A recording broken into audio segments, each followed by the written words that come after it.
সততা, বুদ্ধিমত্তা, নির্ভরযোগ্যতা, আনুগত্য, তেজ ও উদ্দীপনা একটি বাহিনীর শৃঙ্খলা ও পেশাগত দক্ষতার মাপকাঠি। নবীন সৈনিক হিসাবে তোমাদের এই সকল পেশাগত ও চারিত্রিক গুণাবলী অর্জন করতে হবে।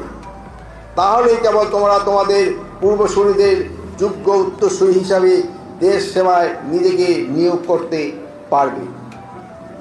দেশ সেবার মহান কার্যভার গ্রহণে এই মহেন্দ্রক্ষণে আমি তোমাদের আন্তরিকভাবে দোয়া করছি, যাতে তোমরা সর্বোচ্চ প্রচেষ্টা ও একনিষ্ঠতা দিয়ে দেশ সেবায় আত্মনিয়োগ করতে পারো। প্রিয় সৈনিকবৃন্দ, আজ তোমাদের তেজদীপ্ত কুচকাওয়াজ প্রদর্শন করেছ, তা অত্যন্ত প্রশংসার দাবিদার। এটা সম্ভব হয়েছে কেবল তোমাদের কঠোর পরিশ্রম এবং নিরলস প্রচেষ্টা, আন্তরিকতা ও অদম্য আগ্রহের জন্য। মনে রাখবে, বৃহত্তর কর্মজীবনে কাজের ব্যক্তি ও পরিধি আরও বিস্তৃত হবে। তোমরা যখন সীমান্তে নিয়োজিত থাকবে, তখন তোমাদের সততা, নিষ্ঠা ও পেশাগত দক্ষতার উপরে নির্ভর করবে এই বাহিনীর ভাবমূর্তি ও গৌরব। সীমান্তবর্তী প্রতিপক্ষের কাছে কোনো অবস্থাতেই পিঠ প্রদর্শন না করার জন্য আমি তোমাদের প্রতি উদাত্ত আহ্বান জানাচ্ছি। আমি আবার এই কথাটা বলছি, সীমান্তবর্তী প্রতিপক্ষদের কাছে কোনো অবস্থাতেই পিঠ প্রদর্শন না করার জন্য আমি তোমাদের প্রতি উদাত্ত আহ্বান জানাচ্ছি। দেশ মাতৃকার রক্ষায় তোমরা প্রয়োজনে জীবন দেবে, তবু দেশের 1 ইঞ্চি মাটিও হাতছাড়া হতে দিবে না বলে আমি দৃঢ় বিশ্বাস রাখি। আমি বিশ্বাস করতে চাই যে তোমরা আমাদেরকে হতাশ ও নিরাশ করবে না। জেনে রাখবা, তোমাদের দেয়া নিশ্চিদ্র নিরাপত্তায় দেশের মানুষ নির্বিঘ্নে ঘুম নিশ্চিত করবে। তোমরা হবে আমাদের সীমান্তে নিরাপত্তা ও আস্থার প্রতীক।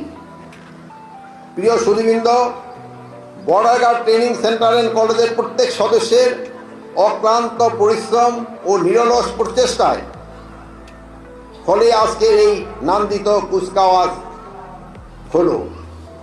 আমি 102তম রিক্রুট ব্যাচের প্রশিক্ষণের সাথে সংশ্লিষ্ট সকল সদস্যকে এই মহৎ কাজের জন্য ধন্যবাদ জানাচ্ছি। সব বিষয়ে সেরা নবীন সৈনিক হিসাবে 193 নম্বর মোহাম্মদ নাইম মণ্ডল প্রথম স্থান অর্জন করায় আমি তাকে বিশেষ মোবারকবাদ এবং অভিনন্দন জানাচ্ছি।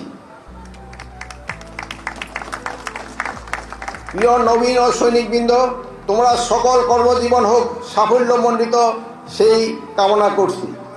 একই সাথে এই মনোজ্ঞ কুচকাওয়াজ সুন্দর ব্যবস্থাপনা, অক্লান্ত পরিশ্রম করে সাবলীলভাবে অনুষ্ঠান আয়োজনের জন্য আমি মহাপরিচালক, border guard Bangladesh commandant, border guard training centre and college এবং সংশ্লিষ্ট সকল সদস্যবৃন্দকে আমার পক্ষ থেকে আন্তরিক ধন্যবাদ এবং কৃতজ্ঞতা জানাচ্ছি।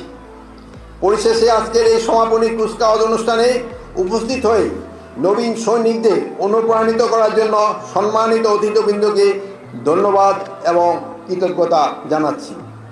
আমি বর্ডার গার্ড বাংলাদেশের অব্যাহত অগ্রযাত্রা, নবীন সৈনিকদের সর্বাঙ্গীন সাফল্য কামনা করে আমার বক্তব্য এখানেই শেষ করছি।